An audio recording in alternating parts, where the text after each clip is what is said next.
신앙 고백드립니다. 전능하사 천지를 만드신 하나님 아버지를 내가 믿사오며 그의 아들 우리 주 예수 그리스도를 믿사오니 이는 성령으로 잉태하사 동정녀 마리아에게 나오시고 본디오 빌라도에게 고난을 받으사 십자가에 못 박혀 죽으시고 장사한 지 사흘 만에 죽은 자 가운데서 다시 살아나시며 하늘에 오르사 전능하신 하나님 우편에 앉아 계시다가 저리로서 산자와 죽은 자를 심판하러 오시리라. 성령을 믿사오며 거룩한 공예와 성도가 서로 교통하는 것과 죄를 사하여 주시는 것과 몸이 다시 사는 것과 영원히 사는 것을 믿사옵나이다. 아멘. 찬송가 294장 찬송가 294장입니다.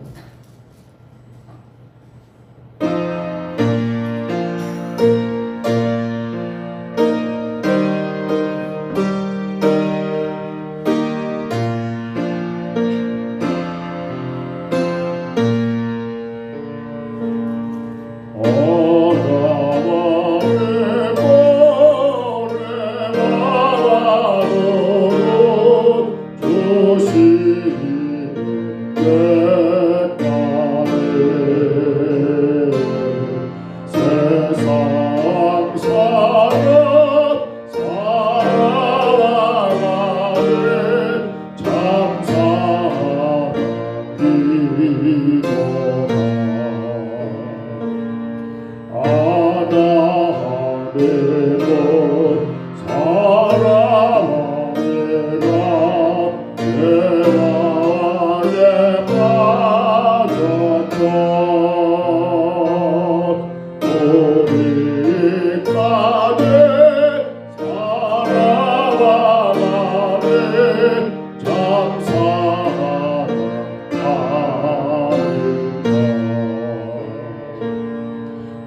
시편 114편 말씀.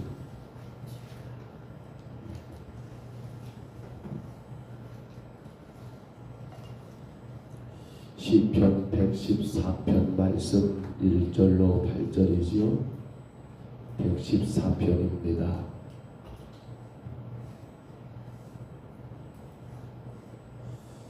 시편 114편 우리 1절부터 이 말씀을 같이 봤습니다.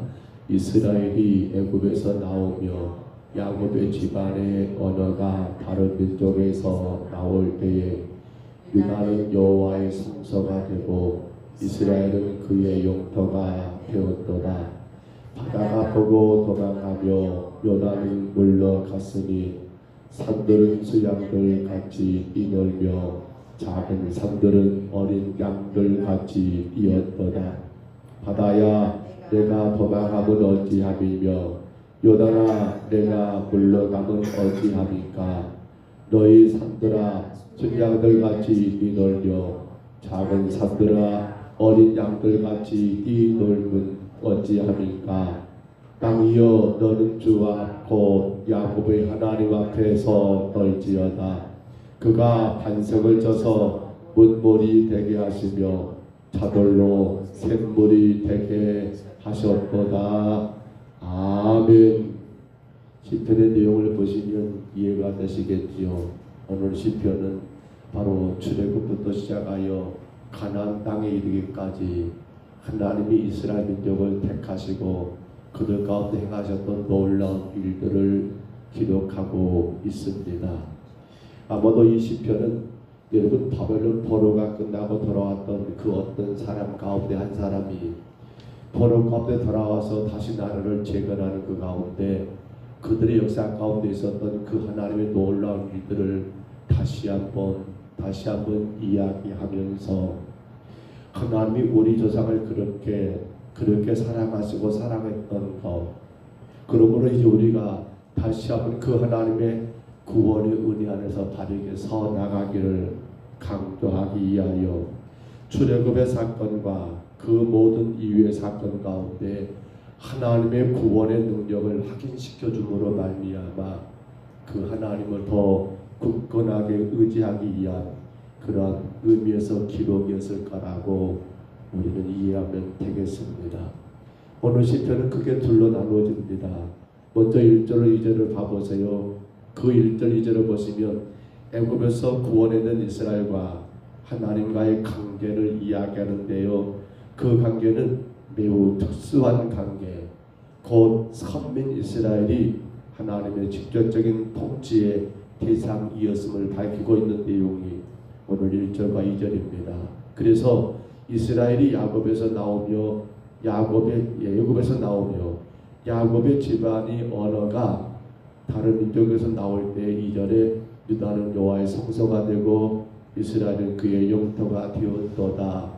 하나님과 이스라엘 관계가 아주 밀접한 관계 안에 있음을 보여주고 있고요. 이어지는 3절로 마지막 8절까지는 출애굽 사건이 하나님의 택한 백성을 위한 자신의 능력을 쏟아 부으신 거룩한 하나님의 사건인 것을 증명해주는 그러한 내용들로 기록되고 있음을 우리가 분명히 보게 됩니다. 특별히 오늘 본문 1절, 2절을 꼭 우리가 기억해야 합니다. 1절, 2절 다시 한번 볼까요? 본문 1절이 이렇게 말하지요. 이스라엘이 애굽에서 나오며, 이게 뭐예요? 출애굽이지요. 또 그 다음에 야곱의 집안이 뭐예요? 언어가 다른 민족에서 나올 때, 그렇습니다. 이것도 역시나 출애굽을 의미하고 있습니다.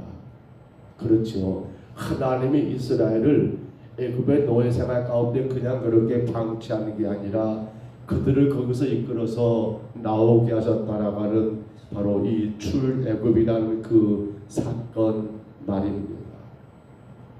이스라엘 역사 가운데 가장 위대한 사건 가운데 하나가 아닐까요? 그래서 학자들의 의견을 들어보면 이스라엘 민족은 지금도 그들 조상의 역사 가운데 가장 큰 사건 가운데 하나로 이 출애굽의 사건을 자꾸만 되풀이하고 이야기한다고 그래요. 왜요? 생각할 것이 많잖아요. 생각할 것이. 여러분 생각해 보셨습니까? 그러면 지금 그들이 출애굽된 그러한 사실 이걸 알고 왜 하나님은 하필이면 그들을 애굽에서 건져내셨냐는 거예요. 아니 그러기 전에 우리가 창세기 12장으로 돌아가서 왜 하나님은 아브라함을 선택하셨고 그에게 약속하셨잖아요.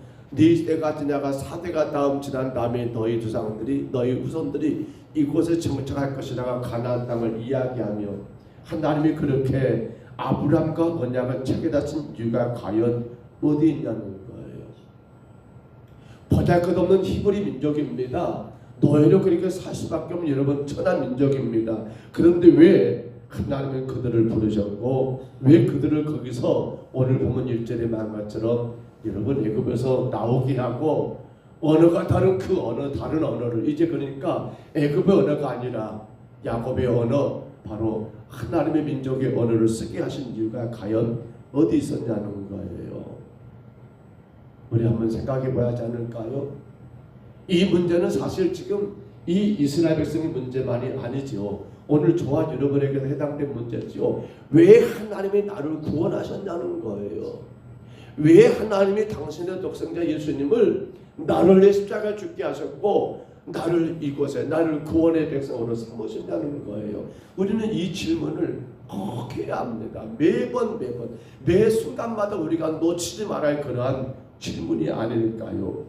그런데 이 질문에 대한 답이 바로 2절이잖아요. 2절 봐보세요. 같이 한번 읽어볼까요? 2절 같이 읽습니다. 유다는 여호와의 성소가 되고 이스라엘은 그의 영토가 되었도다. 아멘. 유다는 여호와의 성소가 된다. 성소는 뭡니까? 하나님의 임재의 처소지요.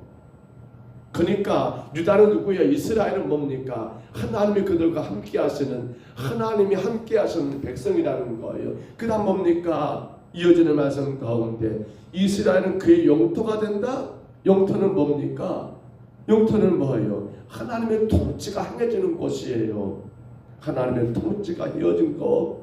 그러니까 하나님은 이스라엘을 당신의 임재의 자리와 또 뭐예요? 당신의 특별한 소유, 통치니까 소유로 삼으셨다는 겁니다. 그러면 또 한번 물어야죠. 그 이유가 뭐냐는 거예요. 왜 하나님은 그들의 성소가 되고 왜 하나님은 그들의 백성으로 소유를 삼으셨는가? 라는 문제이지요. 이유가 뭐예요? 그렇습니다. 하나님께서 이스라엘 자손을 애굽에서 구원하신 것은 그들을 당신의 백성과 제사장의 나라로 삼아 누구를 위해 살게 하기 위해서? 당신을 위해 살게 하기 위해서였더라는 사실입니다. 오늘 우리에게 적용해 볼까요? 왜 하나님이 나를 구원하셨느냐라고 묻는다면 오늘 우리는 누구와 함께하는 자입니까? 하나님의 임재, 하나님과 함께하여 바로 하나님의 통치, 하나님의 소유가 되어서 그러면 누구를 위해 산 거예요? 바로 하나님을 위해 하나님의 영광을 위해 살게 하기 위해서 우리를 구속하셨다, 구원하셨다 라고 하는 분명한 사실을 오늘 시편은 우리에게 분명히 증거하고 있지 않습니까? 그래서 베드로 사도가 기록했던 베드로전서 2장 9절이지요. 우리가 너무도 잘 아는 말씀이에요. 너희는 택한 족속이요 왕같은 제사장들이요 거룩한 나라요 그의 소유가 된 백성이니 이 말이 바로 이 말이잖아요. 다시 생각합니다. 너희는 택하신 족속이요. 하나님이 이스라엘을 택했잖아요. 하나님의 저와 여러분을 택했잖아요. 그래서 우리는 누가 임재합니까? 하나님의 임재 가운데 하나님의 통치를 받는 그렇습니다.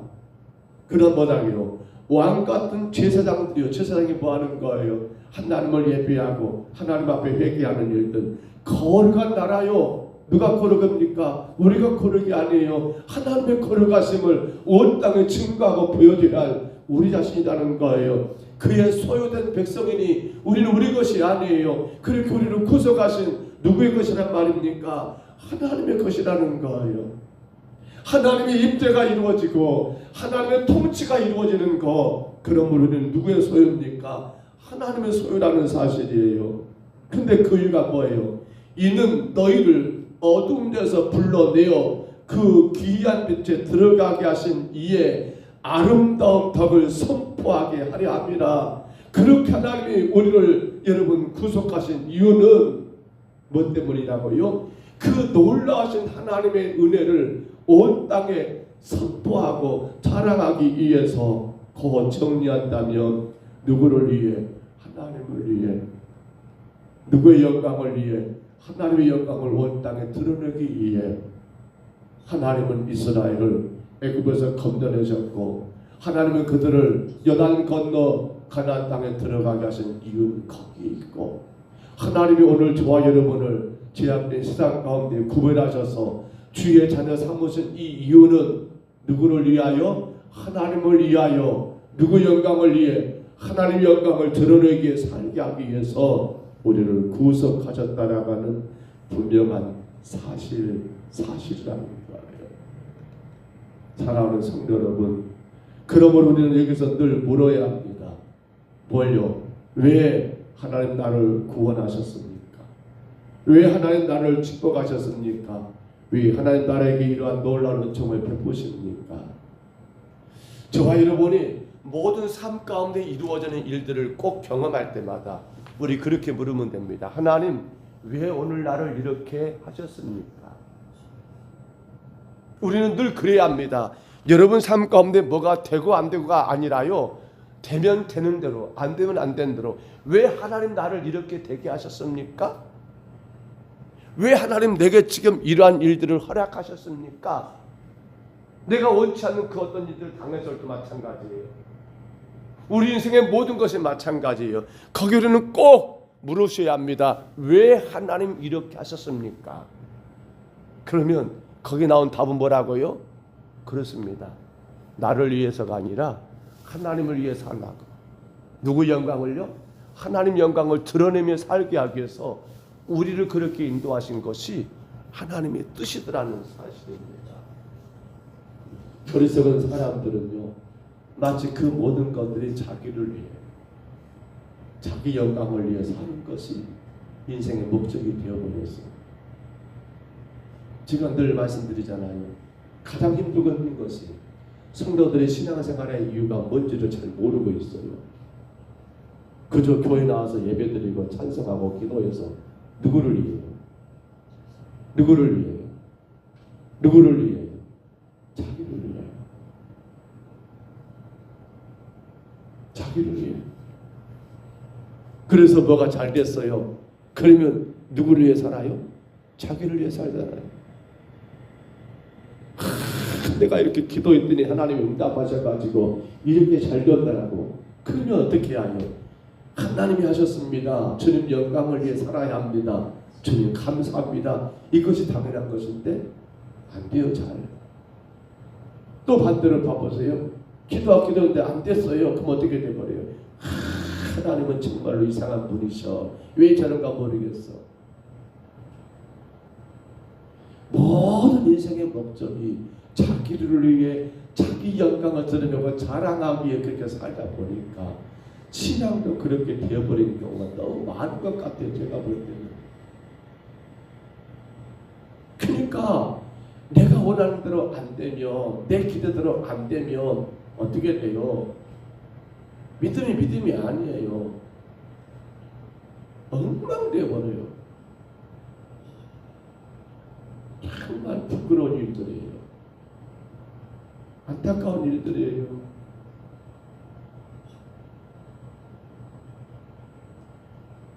말씀을 정리합니다. 사랑하는 성도 여러분, 우리의 구원의 목적, 하나님 우리를 축복하신다는 그 축복의 목적, 하나님 우리에게 은총을 베푸신다는 그 은총의 목적에 부합한 삶은 무엇입니까? 바로 하나님을 위해, 하나님의 영광을 드러내기 위해서가 되어야 합니다. 그래서 바울사도는 고린도후서 5장 15절이에요. 제가 읽어드립니다. 그가 모든 사람을 대신하여 죽으심은 살아있는 자들로 하여금 다시는 그들 자신을 위해 살지 않고 오직 그들을 대신하여 죽었다가 다시 살아나신 이를 위하여 살게 하려 함이라. 고린도후서 5장 15절이요. 그가 모든 사람을 대신하여 죽으심은 예수님이 십자가를 죽으심 말하지요. 뭐라고요? 살아있는 자들로 하여금 다시는 그들 자신을 위해 살지 않고 오직 그들을 대신하여 죽었다가 다시 살아나신 이를 위하여 살게 하려 함이라는 거예요. 오늘 우리의 믿음도, 오늘 우리의 모든 신앙의 목적도 하나입니다. 하나님을 위해예요. 나를 위해 사는 것이 아니라 바울이 그렇게 고백했던 것처럼 갈라디아 2장 20절에서 그런즉 이제는 나를 위해 사는 것이 아니요 나를 위해 십자가 죽으신 예수 그리스도를 위해 사는 것이라고. 그게 믿음이에요. 그게 신앙생활이에요. 우리는 절대로 종교생활하면 안 돼요. 종교생활은 뭐예요? 나를 위해, 나를 위해. 자기를 위해 부처를 믿고, 자기를 위해 공자를 믿고, 자기를 위해 여러 잡다한 신들을 믿는 게 종교생활이고요. 신앙생활은 뭡니까? 반대예요. 나를 십자가 죽으신 예수 그리스도를 위해, 하나님을 위해, 하나님 영광을 드러내게 사는 것이 신앙생활이에요. 그러한 자들이 하나님의 임재가 이루어진 처소가 되고, 그러한 성도들이 하나님의 통치가 이루어지는 소유가 된 하나님의 백성이잖아요. 마지막 때예요. 교회가 바르게 서는 건 딴 것이 아니에요. 오늘 여러분 자신이에요. 저 자신이에요. 내가 누구를 위해 살고 있는가를 본다면 우리 신앙은 건강한가 건강하지 못한가 분명히 진단이 될 거예요. 2025년도 여러분 우리가 결단하십시다. 우리는 신앙생활 하셔야 합니다. 나를 제 가운데 구원하신 예수 그리스도를 위해, 여러분 그 독생자 예수님을 나를 위해 십자가 내어 오셨던 하나님의 영광을 드러내기 위해 우리가 금년 한 해도 그 복음을 위해 힘써 달려가는 저와 여러분 다 되시기를 주의 이름으로 축복합니다. 주의 이름으로 축원합니다. 우리 하나님 아버지 은혜와 사랑을 감사합니다. 하나님이 이스라엘을 저혈급의 하나님 아버지 노예에서 건지신 이유는 오직 하나님을 위해, 오직 하나님 영광을 위해 그 드러내기 위하여 저들을 구속하셨음을 오늘 시인이 분명히 노래하면서, 그러기 하나님이 저들을 사랑하시고, 그러기 하나님이 저들을 보호하시고, 그러기 하나님이 저들의 삶을 책임져주신 이유가 바로 거기 있음을 우리도 깨닫게 하시니 감사합니다. 우리 하나님, 이제 우리가 우리의 신앙을 돌아봅니다.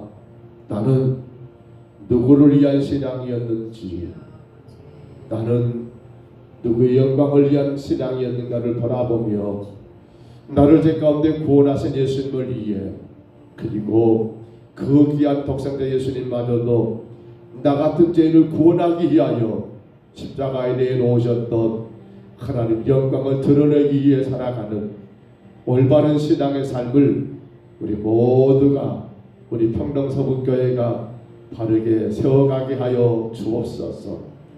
절대로 나를 위한 것이 없게 하시고 우리 영광을 드러내는 일이 없도록 우리 하나님 아버지 종과 온 성도들을 각별히 붙들어 주시고 이끌어 주옵소서.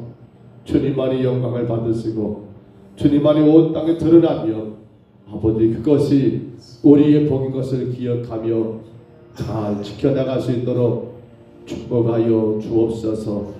오늘도 주께 왔습니다. 하나님을 위해 살고자, 하나님 영광을 드러내는 하루를 살고자 이 새벽에 하나님 아버지 새벽잠을 깨우고 주 앞에 왔사오니 주여 기억하여 주옵소서. 저들의 모든 삶이 주를 위해 주의 영광을 드러낼 수 있도록 성령님 이끌어 주시고 가정의 모든 일들마다, 삶의 모든 무거운 짐들마다 우리 하나님 아버지 아름답게 인도하여 주옵소서. 혹여라도 주님 영광 가리지 아니하도록 아버지 하나님 우리의 모든 삶의 일들을 친히 간섭하여 주옵소서. 인도하심을 감사하고 예수님 이름으로 간절히 기도하옵나이다. 아멘. 하늘에 계신 우리 아버지여, 이름이 거룩히 여김을 받으시오며 나라의 임하옵시며 뜻이 하늘에서 이룬 것 같이 땅에서도